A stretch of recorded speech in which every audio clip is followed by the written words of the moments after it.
For example, you got a calendar that you did with great photography you took, and you can put it up here in Lulu and get people to buy it for $50 at a pop, whatever the case may be. Lots of different sites like that. I'm just going to close Lulu out. Cafe Press, design your own t-shirts, design your own mugs, you know, whatever the case may be. But if you're popular, I have a lady, Vivian Green, she's like, has lots of stuff up on sites like this. People buy her branded merchandise. She doesn't have to fulfill the cup or the t-shirt or the calendar or whatever. She puts it up here and people are buying it and they're printing it basically on demand. So depending upon who you are, these are different ways of quickly getting into e-commerce without a big investment. Same thing with Zazzle, another one of these sites. I've got a friend, Jason Little in Montreal, has all kinds of illustrations and people buy her coffee mugs like crazy. So all different types of things that you can do this way, just for your family reunion, or you can actually make a business out of it. Etsy is another site that you can just open up a portal on, and they have all types, you know, accessories, parts, bags, purses, clothing, crochet. I mean, you keep going down. Plants and edibles. All right. So if you're experimenting with cannabis cereal or something like that, you know, you can sell it up in here. So, and then like Amazon, there's lots of different ways of looking at Amazon. So here's a book, an ebook. You know, 50 Shades of Grey. You know, some top 100 lists for months and months. But if you notice up top here, it says link to page, add the widget, add to a store. Well, I have an account. I can sell anything I want off of Amazon, however I want to sell. I can put it in an email. I can stick it in a blog post. If I happen to like a book and I write a blog post and I think this book is a good fit with it and I recommend the book, I can actually include it right there in my post, and if somebody clicks through that link and if they buy it, I get some little modest commission on it. You have a different way of looking at it. But if you have products for sale on Amazon, you can also set it up. It's Amazon Associates. You can set up your associate account that you can also create other potential points of sale for yourself. Again, you know, say you send out a newsletter or something, in a newsletter, you know, electronic version of the newsletter, you can have a link back to your book or a link back to your barbecue grill or whatever the case may be. People click through and you're getting the sale, extra credit for the sale. And you have people who are doing Amazon stores. A friend of mine here, supermodel blogger. She has a blog here, down the bottom somewhere she has shop. If you click through shop, this is an, let me get the link up here. This is an Amazon, it says astore.amazon.com/supermod. It's a link, and she's just got, she's a model, she's got her makeups and her lipsticks and a bunch of other stuff up here, just products that she likes. They're not her products.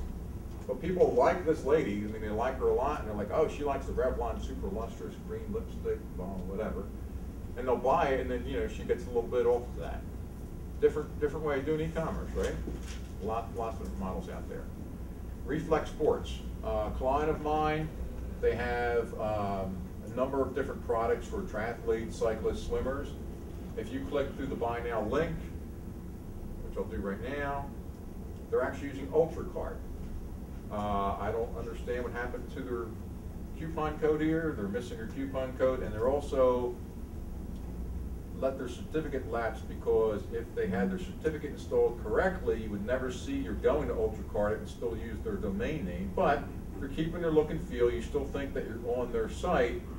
Everything that you're doing here, when you go to check out, look at this, check out with PayPal. So UltraCard's using PayPal as its merchant services account.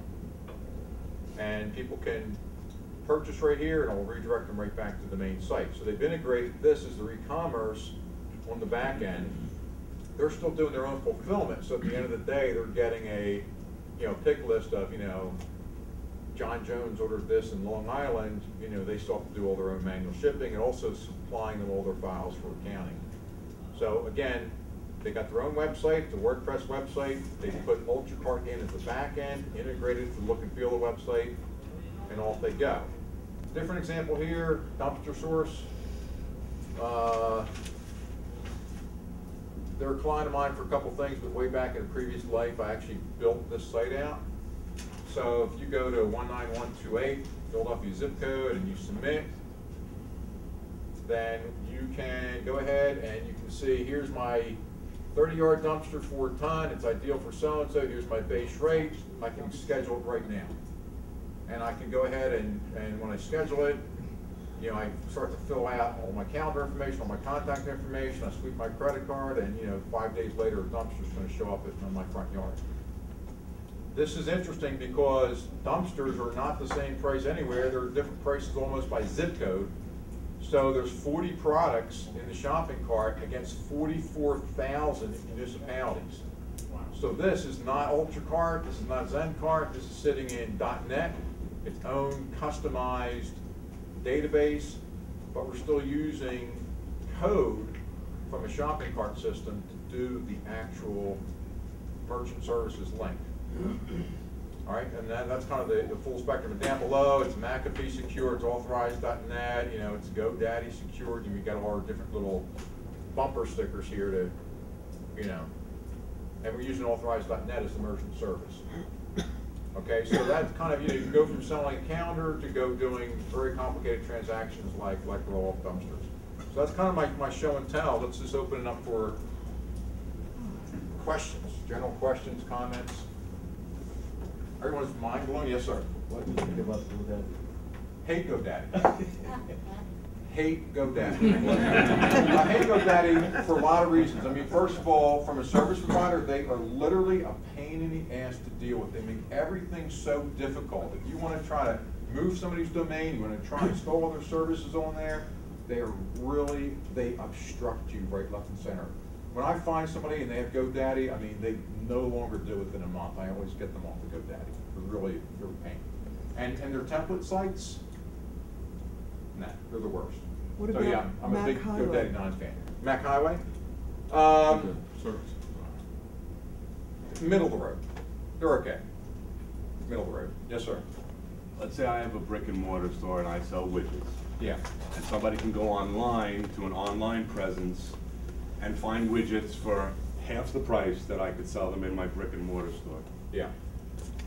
If I go into e-commerce, how do I obtain the product to sell at that competitive price? I think maybe it has something to do with drop shipping where I never have the product in the first place. If you could please enlighten me. No, it's a great question. So what's happening is, the other thing about e-commerce that's fascinating is it creates scale of operation. So this guy here, he's got some source of widgets. He's probably buying from the middleman of the middleman, and he's literally twice the price of what you can go ahead and get online. So the question is, he gets to go online, how does he obtain the favorable purchasing? And the one thing he mentioned was dropship. So dropship is a very popular concept. The dropship basically is, you've got your storefront presence online, you're selling widgets. Let's pretend it's pool chemicals, just to make a little bit more germane example. You got pool chemicals, and people go to your store, they found you, they like it, but he doesn't even have any of those chemicals in stock. He in fact has a deal with a supplier out in the Midwest or India, and when he places an order back on them, they're going to go ahead and drop ship it directly to that customer using all of his information. It'll have, you know, his store on it, his address, and all that kind of stuff, but in fact it's being drop shipped. So yes, you're dead on right about that. Now, how do you find those people per se? That's just Google. I mean, they're out there, they talk about what they offer, they actually are servicing many different people, and you're right, because what happens is their distribution is so big, they literally usually have the best pricing. By the time you're buying it off of some local supplier, I mean, you know, plumbing supply is a great example. I mean, you know, you're buying from Ferguson for yourself, but Ferguson buying from some yet bigger guy, you know, you're getting their 40% markup. So it's a matter of finding them online. There are some B2B exchanges and things like that you can also find and get with to kind of do in brokered exchanges where you can say, here's what I'm looking for, people say, here's what I have, and it's kind of like an auction type process. So basically, as a brick and mortar, I would look to go above my normal distributor. Correct. You would look to go above your normal distributor. The manufacturer? Yeah, you can go to the manufacturer. A lot of the manufacturers will directly sell, and a number of them drop ship. I have a client in Montreal who's a scuba shop, and he's got some high-end scuba gear.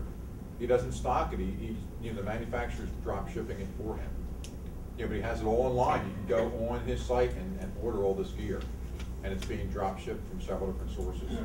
Is it also possible to contact my main distributor and say, hey, I'm Yes. you have to do that. Yes, so if you're talking to somebody else and you can get it at like, 40% cheaper, 30% cheaper than what you're getting it now, you're not gonna just use it for free commerce and drop ship, you're gonna cut the other guy out. So you just have a frank conversation, say, look, Larry, we've been doing business, since my dad was in, whatever, you just have a little conversation, it's business, it's nothing personal, it's business. So you put it out there. If they can't do it, they can't do it, but that you already have another supplier lined up. So is the ultimate answer, I'm sorry, that these people are all drop shipping? Like, I have a legitimate brick and mortar facility. They're not just all drop shipping. Drop shipping is a very favorite technique. I mean, you can actually buy on consignment. There's a number of different techniques out there. You can actually store yourself. You can do a hybrid. If you got people local and you have a local delivery truck, you can actually deliver. Other people you may drop ship. I mean, certainly, if I'm in Philly and I order from you, you're not going to deliver it. You're going to drop ship it. So it just depends, what you have on your back end. Yes, ma'am.